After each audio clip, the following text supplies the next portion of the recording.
बोलिए श्री रामचंद्र भगवान की, श्री हनुमान जी महाराज की, बागेश्वर बालाजी सरकार की, बांके बिहारी लाल की। सच्चिदानंद रूपाय विश्वोत्पत्त्यादि हेतवे तापत्रय विनाशाय श्रीकृष्णाय वयं नुमः। लोकाभिरामं रणरंगधीरं राजीवनेत्रं रघुवंशनाथं कारुण्यरूपं करुणाकरन्तं श्रीरामचन्द्रं शरणं प्रपद्ये। मनोजवं मारुततुल्यवेगं जितेन्द्रियं बुद्धिमतां वरिष्ठं वातात्मजं वानरयूथमुख्यं श्रीरामदूतं शरणं प्रपद्ये। आज जितने भी लोग भारत के अनेकानेक प्रांतों से, शहरों से यहाँ पधारे हुए हैं, आप सभी अत्यंत बड़भाग्यशाली हैं। हमारे आपके बीच में परम पूज्य श्री बागेश्वर वाले महाराज श्री धीरेन्द्र कृष्ण शास्त्री जी, जिन्होंने अपने वाणी से नहीं बल्कि अपने आचरण से भी देश को जगाने का कार्य किया है, राष्ट्र को जगाने का कार्य किया है। ऐसे नहीं, दोनों हाथ उठा करके जोरदार तालियां, और ये ताली पूरे भारतवर्ष में गूंजनी चाहिए। दोनों हाथ उठा करके जय श्री राम। देखिए, पूज्य महाराज श्री इतनी दूर चल करके आए हैं, फिर भी मुस्कुरा रहे हैं, और वही एनर्जी, वही ताकत और वही संकल्प अभी भी उनके भीतर मौजूद है। और हम सब लोग यहाँ कब से बैठे हुए हैं, हमारे भीतर और ऐसी गर्जना की भावना होनी चाहिए कि ये गर्जना पूरे भारतवर्ष में गूंजनी चाहिए। जय श्री राम। ये हमारा आपका परम सौभाग्य है कि अब राष्ट्र की चिंता संत जनों के हृदय में है। देखिए, जब आम जनमानस चिंता करता है तो उस चिंता का उतना महत्व नहीं होता है, लेकिन जब राष्ट्र और धर्म की चिंता संत लोग करने लग जाएं तो ये निश्चित है कि संकेत है आने वाले भविष्य में हमारे राष्ट्र का उत्कर्ष होने वाला है, हमारी राष्ट्र की उन्नति होने वाली है। क्योंकि राष्ट्र की चिंता अब संत जनों ने की है। जब जब भी संतों ने चिंता व्यक्त की है तो संतों की चिंता समाज के लिए चिंतामणि की तरह मूल्यवान हुई। एक समय था, गाधि तनय मन चिंता व्यापी। विश्वामित्र जी महाराज के मन में चिंता हुई, और तब भगवान राम को लेकर के आए, जिन्होंने आसुरी शक्ति का विनाश करके धर्म की रक्षा के लिए भगवान ने कदम बढ़ाया। ये विश्वामित्र महाराज की चिंता का ही परिणाम था भगवान राम का सारी दुनिया में सुयश और भगवान का राज्य प्राप्त होना। एक संत की चिंता से शुरुआत हुई। आज हम देखते हैं पूरे भारतवर्ष में पिछले कई वर्षों से ऐसा नैरेटिव सेट किया गया कि जो जो समाज में इस तरह के लोग हैं जो समाज को जगाते हैं, उनको टारगेट किया जाए, उनको बदनाम किया जाए, उनको परेशान किया जाए। रामचरितमानस यदि आप लोग पढ़ते होंगे तो आपको एक एक प्रसंग की ओर मैं आपका ध्यान लेकर जाना चाहूंगा। रावण ने वरदान प्राप्त किया, हम काहू के मरहि न मारे, बानर मनुज जाति दुई बारे। बंदर मनुष्य छोड़ करके मैं किसी के भी हाथ से न मारा जाऊं। ब्रह्मा जी ने तथास्तु किया, और वरदान पाने के बाद रावण ने अपनी संख्या बढ़ाई। ध्यान देना, रावण ने क्या किया? अपनी संख्या बढ़ाई। जब भी कोई आतताई, जब भी कोई षड्यंत्रकारी राष्ट्र के ऊपर कुदृष्टि डालते हैं तो वो सबसे पहले अपने संख्या बल को मजबूत करते हैं।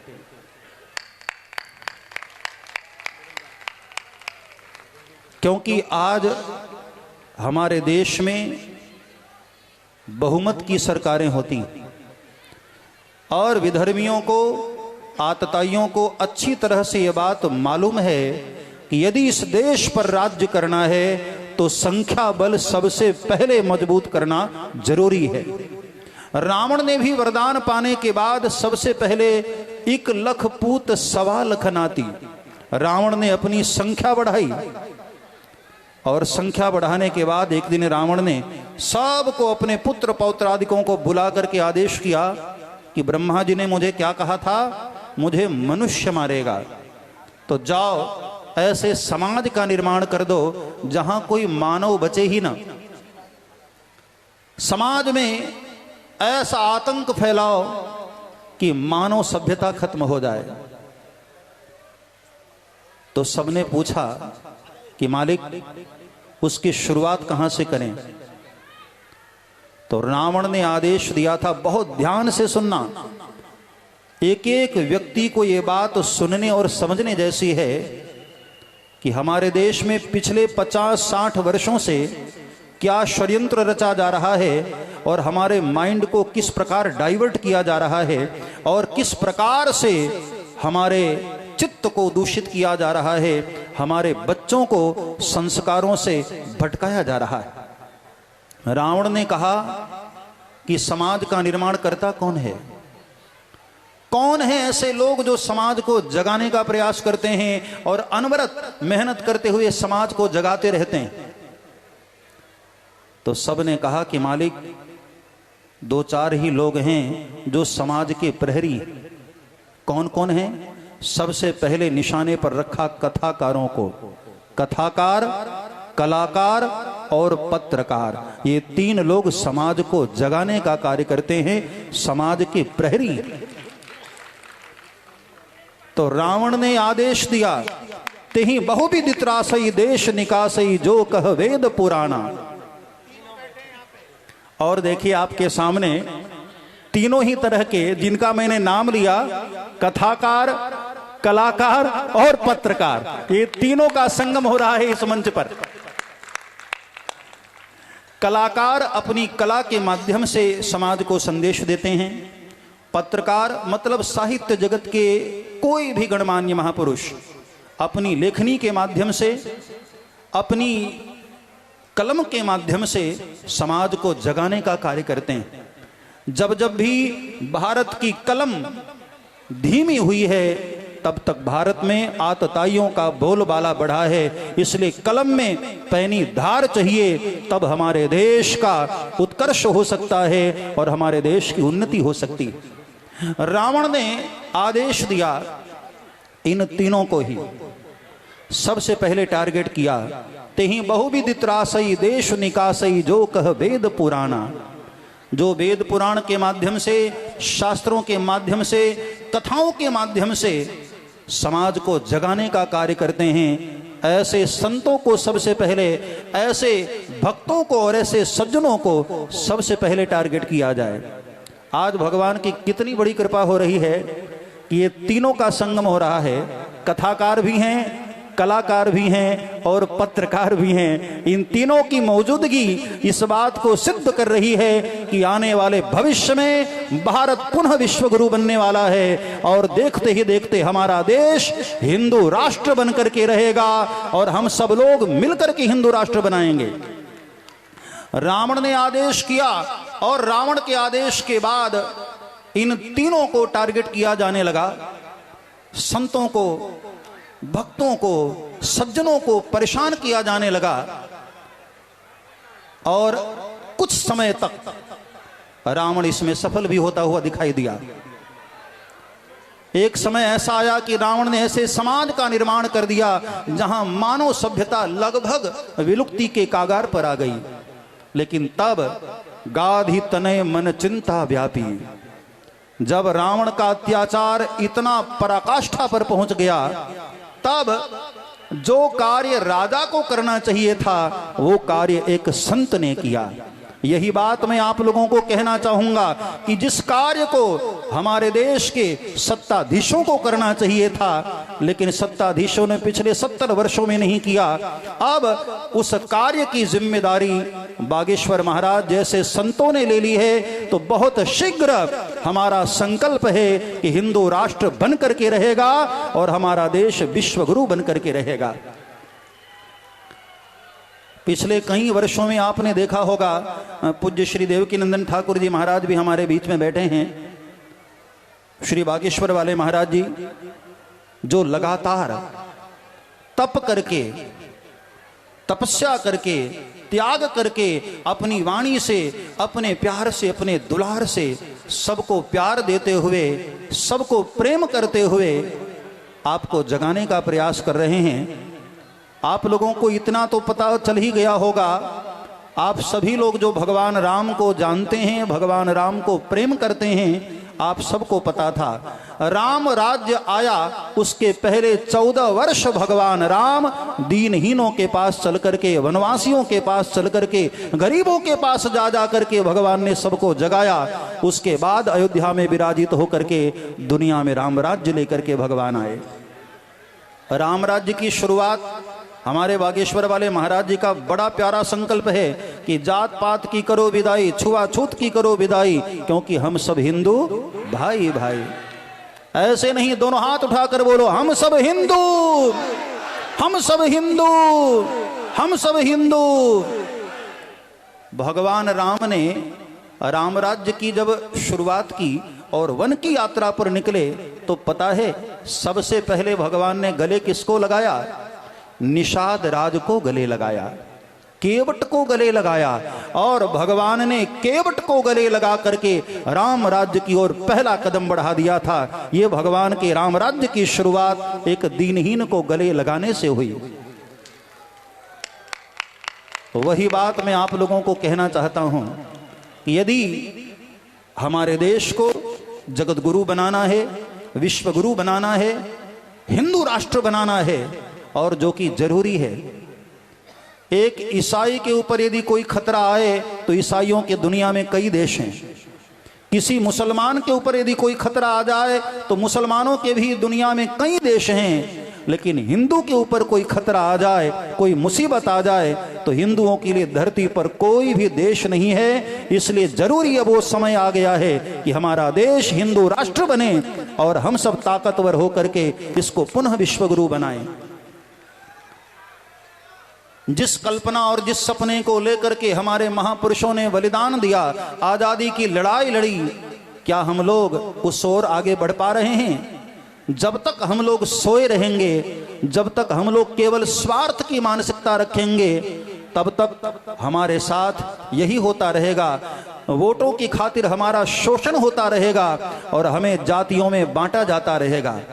अब समय आ गया है, संतों के साथ संकल्प लेकर के आगे बढ़ जाओ और जाति पाति को छोड़ करके एक हिंदू बनने का संकल्प ले लो और उखाड़ फेंको ऐसी मानसिकता वाले लोगों को जिन्होंने हम सबको बांटा है और हमारा शोषण किया है। ऐसे लोगों को उखाड़ फेंकने का समय आ गया है और हम सब लोग एक होकर के अब केवल और केवल संकल्प लेंगे हिंदू राष्ट्र के लिए। भारत माता की, भारत माता की, भारत माता की। जब जब चिंता संतों को हुई है तब तक समाज के लिए एक बड़ा सुनहरा अवसर आया है। राज सत्ताएं जब चिंता करना छोड़ देती हैं तब राष्ट्र की चिंता संतजन करते हैं, और ये आने वाले भविष्य का सुनहरा संकेत है कि आज राष्ट्र की चिंता बागेश्वर वाले महाराज जी जैसे संत महापुरुष कर रहे हैं। और जब अकेले कोई संत संकल्प लेते हैं तो पूरा का पूरा संत समाज उनके साथ खड़ा हो जाता है। अभी मैं छत्तीसगढ़ में था तो एक पत्रकार भाई ने मुझे प्रश्न किया कि बागेश्वर वाले महाराज सनातन पद यात्रा कर रहे हैं, तो क्या आपकी भी ऐसी कोई योजना है? तो मैंने तुरंत उनको उत्तर दिया कि जब कोई संत यात्रा लेकर के निकलते हैं तो हम सबको उनके साथ खड़े होना चाहिए, ताकि दुनिया को पता चले कि संत लोगों की गद्दी जरूर अलग अलग है, लेकिन संत लोगों की विचारधारा एक है, संत लोगों का लक्ष्य एक ही है। इसलिए हम सब लोग उस यात्रा में साथ हो रहे हैं, उस यात्रा में शामिल हो रहे हैं। और आपने विगत कई दिनों से देखा होगा, हर मत के, हर पंथ के, हर विचारधारा के, हर अखाड़े के संत महापुरुष लोग बागेश्वर वाले महाराज जी के साथ कदम से कदम मिला करके चल रहे हैं। और ये पूरी दुनिया में संदेश जा रहा है कि जरूर यहाँ संप्रदाय अलग अलग हैं, लेकिन सभी संतों का मत सबके लिए एक है। हम सभी परम सौभाग्यशाली हैं कि आज हमारे बीच में एक ऐसा युवा सन्यासी स्वामी विवेकानंद, सरदार भगत सिंह, आजाद चंद्रशेखर और आज वर्तमान में बागेश्वर वाले महाराज युवाओं के लिए आदर्श बनते जा रहे हैं।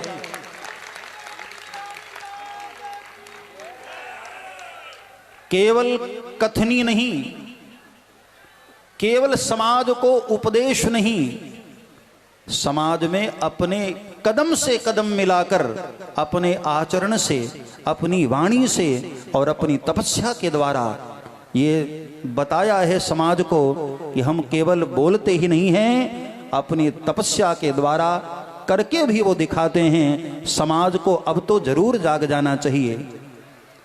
जिस प्रकार से स्वामी विवेकानंद ने आह्वान किया कि यदि देश में 100 विवेकानंद मिल जाएं तो मैं भारत की तस्वीर बदल दूंगा, आज बागेश्वर वाले महाराज भी यही आह्वान कर रहे हैं कि हम लोग यदि जातियों को छोड़ करके एक संकल्पवान हो जाएं तो आने वाले बहुत शीघ्र ही हम देश में हिंदू राष्ट्र को ला करके अवश्य खड़ा करेंगे। हमारा देश हिंदू राष्ट्र बनेगा, जगत गुरु बनेगा, विश्व गुरु बनेगा।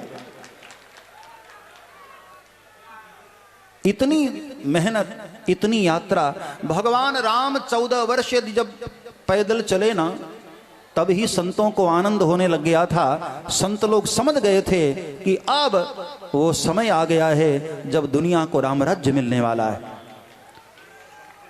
संतजन एक मत होकर, कदम से कदम मिलाकर जब साथ चलने लग जाएं, तो ये हमारे देश को समझ जाना चाहिए कि अब वो समय आ गया है कि बहुत शीघ्र हमारा देश हिंदू राष्ट्र बनने जा रहा है और विश्व गुरु बनने जा रहा है। आज यहाँ जितने भी लोग पधारे हैं, एक बात मैं आप लोगों से निवेदन और करना चाहूँगा। आप लोगों की श्रद्धा को मैं प्रणाम करता हूँ, आप लोगों की भावना को मैं प्रणाम करता हूँ। जब मैं यात्रा में शामिल होने जा रहा था तो मैंने देखा हजारों लोग, बूढ़ी बूढ़ी माताएं, छोटे छोटे बच्चे, वृद्धजन, कई प्रकार के भक्तजन, श्रद्धालु इस ओर कदम से कदम बढ़ाए चले जा रहे थे। महाराज श्री उस तरफ से आ रहे थे और कई लोग इस तरफ से यहाँ पहुँच रहे थे। सिर्फ एक भाव है, क्योंकि एक संत राष्ट्र की भावना को लेकर आगे बढ़ रहा है।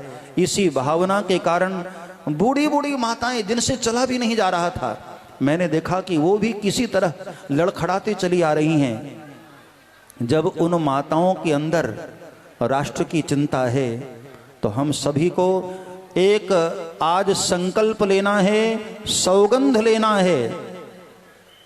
जो विरोधी ताकतें पत्र पत्रिकाओं के माध्यम से, सोशल मीडिया के माध्यम से हमारे बच्चों की मानसिकता को दूषित कर रहे हैं, हमारे बच्चों के, युवाओं के चित्त को प्रभावित कर रहे हैं और हमारे बच्चों का माइंड वॉश किया जा रहा है, जिनके द्वारा उन सब लोगों को दिखाने का अवसर आ गया है कि हम लोग जब ये यात्रा 16 तारीख को विराम हो श्रीधाम वृंदावन में, तो हम सब लोग आज ही सौगंध लें कि अपने अपने सगे संबंधियों को, अपने रिश्तेदारों को और अपने मोहल्ले वालों को लेकर के इतनी बड़ी संख्या में श्रीधाम वृंदावन पहुंचना है कि पूरी दुनिया को हिंदुओं की ताकत दिखनी चाहिए, सनातन धर्म की ताकत दिखनी चाहिए।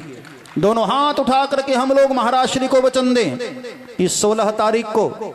ऐसे नहीं, दोनों हाथ उठाओ, जय श्री राम, जय श्री राम, जय श्री राम, हर हर महादेव।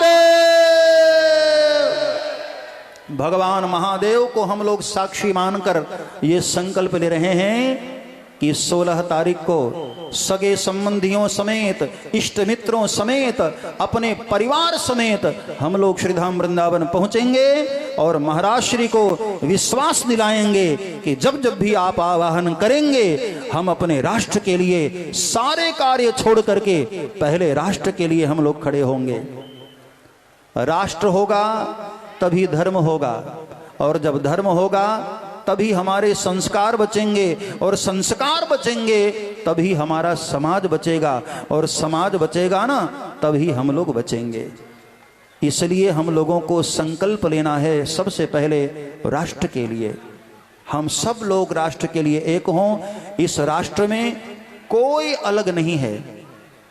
जब यज्ञ होता है, आहुतियां पड़ती हैं, तो उसमें काले तिल भी होते हैं और सफ़ेद चावल भी होते हैं, शक्कर भी होती है और कई प्रकार की जड़ी बूटियां भी होती हैं। सारी सामग्री मिल करके तब आहुति दी जाती है और उस आहुति से यज्ञ नारायण भगवान प्रसन्न होते हैं। आज वो समय आ गया है कि हम सभी अलग अलग प्रांतों के लोग, अलग अलग शहरों के लोग, अलग अलग जाति वर्णों के लोग अपनी सारी वैमनस्यता को छोड़ करके एक हो करके इस भारत राष्ट्र के लिए हम अपने आप के तप को, अपने आप के प्रेम को आहुति के रूप में यदि हम प्रदान करते हैं तो निश्चित ही है हमारा देश पुनः विश्वगुरु बनेगा और हमारा देश हिंदू राष्ट्र बनेगा। यहाँ आज मंच पर अनेकानेक महापुरुष, अनेकानेक अलग अलग क्षेत्रों की महान विभूतियाँ पधारी हुई हैं। हम सभी को थोड़ा थोड़ा श्रवण करने की लालसा होगी, इसलिए बहुत ज़्यादा न कहते हुए दो चार बातें जो मैंने आपसे कही हैं इसको अपने हृदय में उतारिएगा कि समाज को जब भी तोड़ना होता है तो ये आतताई लोग, षड्यंत्रकारी लोग सबसे पहले उन पर प्रहार करते हैं जो समाज को जगाते हैं। संत जनों को क्या पड़ी है, जिन्होंने घर बार छोड़ दिया, जिन्होंने जीवन के सारे सुखों को त्याग कर दिया, उन्हें इस प्रकार मेहनत करने की क्या आवश्यकता। जब अजगर को भगवान पड़े पड़े रोटी दे देते हैं, उसको भोजन दे देते हैं, पक्षी जोग नहीं करती फिर भी उसका पेट भर जाता है, तो जो दिन रात भगवान की माला फिराए क्या उस संत का पेट नहीं भर सकता। अपने आश्रम में भी वो रहे तब भी उसका पेट भर जाएगा। अजगर करे न चाखरी, पंछी करे न काम, दास मलूका कह गए सबके दाता राम। लेकिन संतजन फिर भी आश्रम को छोड़कर, मठों को छोड़कर, अपनी तपस्या, अपनी स्वाध्याय, अपनी दिनचर्या को छोड़कर समाज के लिए पैदल यात्रा करते हैं। एक बार हरिद्वार में मैंने एक संत महापुरुष को पूछा था कि भगवान क्या जरूरत है आपको बार बार उस समाज में जाने की जो समाज संतों की भावनाओं का कद्र नहीं करता। पिछले कई वर्षों से संत जन लगातार समाज को जगाने की चेष्टा कर रहे हैं और समाज है कि जागने का नाम नहीं ले रहा है, बार बार सोए जा रहे हैं। और बल्कि जो बार बार प्रयास करता है उन्हीं संतों पर उंगलियां भी उठाई जाती हैं, उनका कटाक्ष भी किया जाता है। क्या जरूरत है। तो पता है उस बूढ़े महात्मा ने आंख में आंसू भर करके बड़ी अच्छी बात कही। कहा कि बेटा, कुत्ता हमारे घर से रोटी चोरी करके लेकर आता है और चोरी करके खाने के बाद भी रात्रि में भौंक करके हम लोगों को जगाता है। जब कुत्ता चोरी की रोटी खा करके भी अपना धर्म निभाता है तो साधु जनों को तो समाज घी वाली रोटी देते हैं, तो क्या साधु जनों का कर्तव्य नहीं है कि समाज को जा जा करके जगाएं। साधु जन परमार्थ के कारणे साधु धरा शरीर। साधु का अर्थ ही है साधनोति पर कार्यम, जो सही दुख पर छिद्र दुरावा, वंदनीय जही जग जस पावा। अभी हमारे राजूदास जी महाराज ने बड़ी अच्छी बात कही। हमारे बचपन के साथी हैं। जब मैं अयोध्या में पढ़ता था तब हमारे राजू भाई वहाँ पर हनुमानगढ़ी में अक्सर दर्शन दिया करते थे मुझे। हमारे बचपन के साथी हैं। अभी अभी इन्होंने बड़ी अच्छी बात कही कि जब जब संतों ने पैदल चल करके समाज को जगाया है, तब तब समाज ने करवट बदला है और विरोधी ताकतों को उखाड़ फेंका है और समाज सदैव बहुत बलवान होता है। ये पांचों उंगलियां जब तक अलग अलग हैं ना, बड़ी कमजोर हैं। बार बार संत जन आपको यही सचेत कर रहे हैं, यही संकेत कर रहे हैं कि पांचों उंगलियों को एक हो जाना पड़ेगा, तभी हम ताकतवर बनेंगे, तभी हम अपने देश को हिंदू राष्ट्र बना पाएंगे। हिंदू राष्ट्र बने बगैर अब हमारे देश का कल्याण संभव नहीं है। इसलिए हम सब लोगों को जाग करके विचार करके संतों के आवाहन पर हमें अपनी वैमनस्यता को छोड़ करके एक हो जाने का समय आ गया है। मैं आप सबके उज्जवल भविष्य की शुभकामना करते हुए और आप सभी की श्रद्धा को प्रणाम करते हुए मैं अपनी वाणी को विराम की ओर लेकर के जा रहा हूं। एक बार सब मेरे साथ बोलिए, जय श्री राम, जय श्री राम, जय श्री राम, जय श्री राम, जय श्री राम। जय श्री राम।